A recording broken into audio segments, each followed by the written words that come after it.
মাশাআল্লাহ, প্রিয় বন্ধুরা দেখুন এই ভাইটি হরিণের ফার্ম করেছে, হরিণ চাষ করা শুরু করেছে। এভাবে সবাই যদি হরিণ চাষ করা শুরু করে তবে আমরা ছাগল এবং গরুর গোশতের মতো হরিণের গোশত অ্যাভেলেবেল পাবো ইনশাআল্লাহ।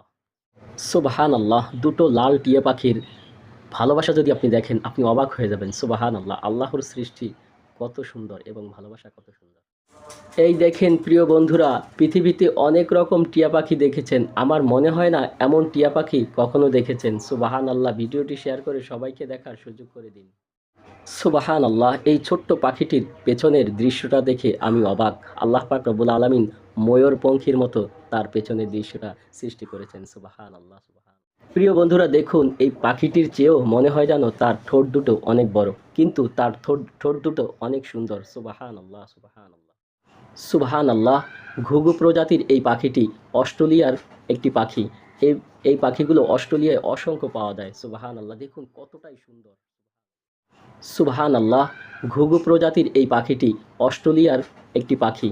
এই এই পাখিগুলো অস্ট্রেলিয়ায় অসংখ্য পাওয়া যায়। সুবহানাল্লাহ, দেখুন কতটাই সুন্দর। সুবহানাল্লাহ, সুবহানাল্লাহ, দুটো লাল টিয়া পাখির ভালোবাসা যদি আপনি দেখেন আপনি অবাক হয়ে যাবেন। সুবহানাল্লাহ, আল্লাহর সৃষ্টি কত সুন্দর এবং ভালোবাসা কত সুন্দর। আসসালামু আলাইকুম ওয়া রাহমাতুল্লাহ। প্রিয় বন্ধুরা দেখুন কি এক আজব হেলিকপ্টার। সুবহানাল্লাহ, এটা আল্লাহর তৈরি। সুবহানাল্লাহ, সুবহানাল্লাহ, সুবহানাল্লাহ, এই পাখিটির চোয়ালে, এই পাখিটির ঠোঁটে কতটা শক্তি দেখুন, কাঠ কিভাবে কেটে ফেলছে। সুবহানাল্লাহ, সুবহানাল্লাহ। প্রতিটা মানুষকেই ভালোবেসে কাছে টানুন, তবেই আল্লাহ আপনাকে ভালোবেসে মর্যাদা সম্পূর্ণ করে দিবেন ইনশাআল্লাহ। সম্মান দেওয়ার মালিক আল্লাহ, যিনি আমাকে সৃষ্টি করেছেন। অতএব আল্লাহর ইবাদত থেকে গাফেল হয়েন না।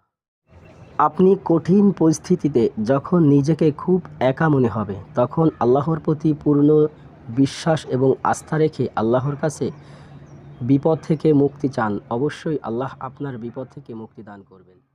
সুবহানাল্লাহ, গৃহপালিত পাখি হলো কবুতর। কবুতর দেখতে অনেক সুন্দর। মাশাআল্লাহ, মাশাআল্লাহ।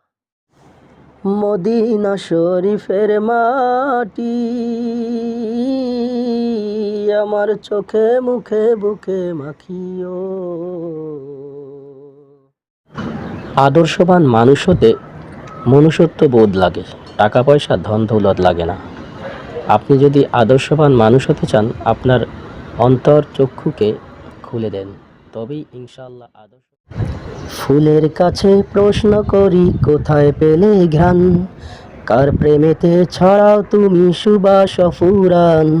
ফুলের কাছে প্রশ্ন করি কোথায় পেলে ঘ্রাণ, কার প্রেমেতে ছড়াও তুমি সুবাস ফুরান।